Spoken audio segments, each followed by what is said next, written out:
السلام علیکم ورحمۃ اللہ وبرکاتہ۔ آج میں آپ کو قربانی کے مسائل حروف تہجی کی ترتیب کے مطابق جو چل رہے ہیں ان میں سے قاف کے بارے میں بتاؤں گی۔ اس تقریباً جو خاص مسئلے ہیں وہ ٹوٹل 12 ہیں، تو ان مسائل سے آگاہ کرتی ہوں کہ قربانی کے کتنے دن ہوتے ہیں۔ قربانی ذی الحجہ کی 10 تاریخ سے 12 تاریخ کے سورج غروب ہونے سے پہلے تک ہوتی ہے۔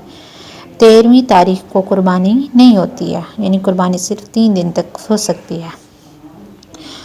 قربانی دوسری جگہ کرنا کیسا ہے، یہ علیحدہ سے ایک مسئلہ میں بتا چکی ہوں۔ اگر ایک ملک والے دوسرے ملک میں قربانی کریں تو درست ہے، شرعاً اس میں کوئی قباحت نہیں، مگر بہتر یہ ہے کہ قربانی کا جانور خود پسند کریں، اس کی خدمت کریں، کیونکہ یہ ایک بڑے ثواب کا ذریعہ بننے والا ہے۔ یہی نہیں بلکہ اولاد کی قربانی کے قائم مقام ہے اور مستحب یعنی ثواب یہ ہے کہ قربانی کے جانور کو اپنے ہاتھ سے ذبح کریں۔ اگر خود ذبح نہ کر سکے تو ذبح کے وقت خود حاضر رہے، اور مستحب یعنی ثواب یہ ہے کہ اگر ہو سکے تو عید کے مبارک دن میں کھانے کی ابتدا اپنی قربانی کی گوشت سے کرے، اور پڑوسی، عزیز و اقارب، نیز غریبوں اور رشتہ داروں کو کھلانے، دوسری جگہوں پر قربانی کرانے سے ان تمام برکتوں سے محروم ہو جاتا ہے۔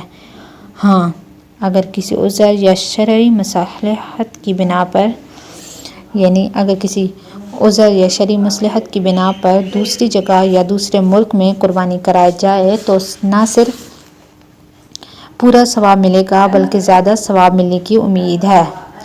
مثلاً دوسرے ملک میں رشتہ داروں کا حق ادا کرنے کے لیے قربانی کا انتظام کرنا، یا وہاں کے لوگ زیادہ غریب اور محتاج ہیں تو وہاں قربانی کرانے کے لیے پیسے دینے میں کوئی قباحت یا برائی نہیں ہے۔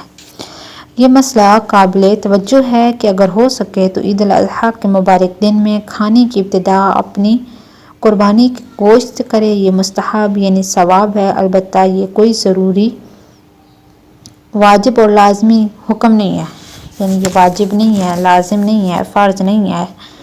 بعض لوگ اسے ضروری سمجھتے ہیں، جو کہ درست نہیں ہے، البتہ ثواب کا عمل کہہ سکتے ہیں۔ اگلا مسئلہ ہے کہ قربانی کا جانور فروخت کرنا کیسا ہے۔ قربانی کے لیے جانور خریدنے کے بعد اس کو فروخت کرنا مناسب نہیں ہے، تاہم اگر فروخت کر کے دوسرا جانور خریدا تو جو رقم وقت جگائی اس نفع کو صدقہ کرنا ضروری ہے۔ یعنی جیسے آپ نے جانور خریدا 50,000 کا، اب دوبارہ آپ جو جانور خرید رہے ہیں وہ آپ 40 کا خرید رہے ہیں، پہلے کو بیچ دیا ہے، تو اب جو 10,000 روپیہ بچ گیا ہے آپ اس کو صدقہ کریں گے۔ قربانی کا جانور گم ہو گیا تو اس کا کیا حکم ہے۔ اگر کسی آدمی پر قربانی واجب تھی اور اس نے قربانی کے لیے جانور خرید لیا، پھر وہ جانور گم ہو گیا تو اس کی جگہ دوسری قربانی کرنا واجب ہے۔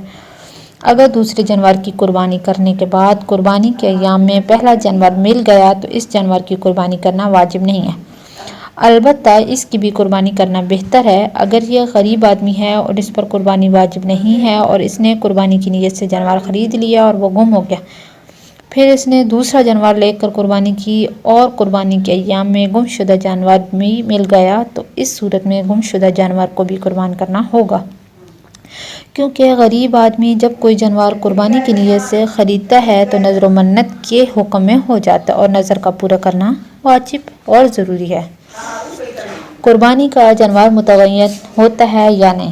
قربانی کا جانور خواہ پہلے سے متعین کر لیا جائے، خواہ قربانی کے ایام میں خرید لیا جائے، دونوں صورتیں درست ہیں، لیکن اگر قربانی کے لیے جانور متعین کرنے والا یا قربانی کی نیت سے خریدنے والا صاحب نصاب نہیں تو اس پر اس جانور کی قربانی کرنا واجب ہو جاتا ہے، اور اگر وہ صاحب نصاب ہے اور قربانی کے دنوں سے پہلے اس نے جانور خریدا اور اسے بطور نذر قربانی کے لیے متعین کر لیا تو اس پر بھی اسی جانور کی قربانی واجب ہوگی، اور نصاب کی وجہ سے دوسری قربانی واجب ہوگی، اور اگر بطور نذر متعین نہ کیا تو اس کی ذمہ صرف ایک قربانی واجب رہے گی، اور اس جانور کی قربانی سے قربانی کی ذمہ داری ساقط ہو جائے گی۔